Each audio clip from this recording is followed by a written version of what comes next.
Hello' friends, আকৌ এটা মোৰ নতুন ভিডিঅ'লৈ সকলোকে স্বাগতম জনাইছোঁ। আমাৰ আগফালে থকা গোলাপজোপাৰ ফুলকেইপাহমান এনেদৰে পৰি আছিল।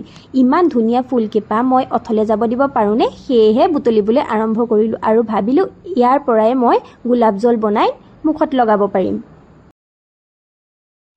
এপাহো থাকি নোযোৱাকৈ গোটেইখিনি মই বুটলি আনিছোঁ। চাওকচোন তলত মোৰ মেকুৰীজনীয়ে কেনেদৰে আগাদিয়া কৰিছে।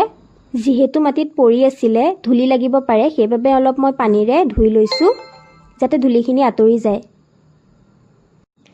চাওকচোন কাম কৰা সময়ত মেকুৰীজনীয়ে কেনেকৈ অশান্তি কৰি আছে। এই সদায় মোৰ লগত এনেকৈ উঠি থাকে। মই কিবা বনালে, কিবা খাব আহিলে তাই অকল তেনেকৈয়ে থাকে। পাহিখিনি এনেদৰে পানীত উতলাই দিছোঁ। কালাৰটো হালধীয়া হোৱাৰ পাছতে গেছটো অফ কৰি দিব। পানীখিনি চেকনিৰে চেকি এনেদৰে এটা গ্লাছত উলিয়াই ল'ব আৰু অলপ সময়ৰ কাৰণে ফ্ৰিজত ভৰাই ঠাণ্ডা হ'বলৈ দিব।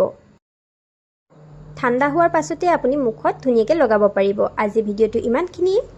Bye bye.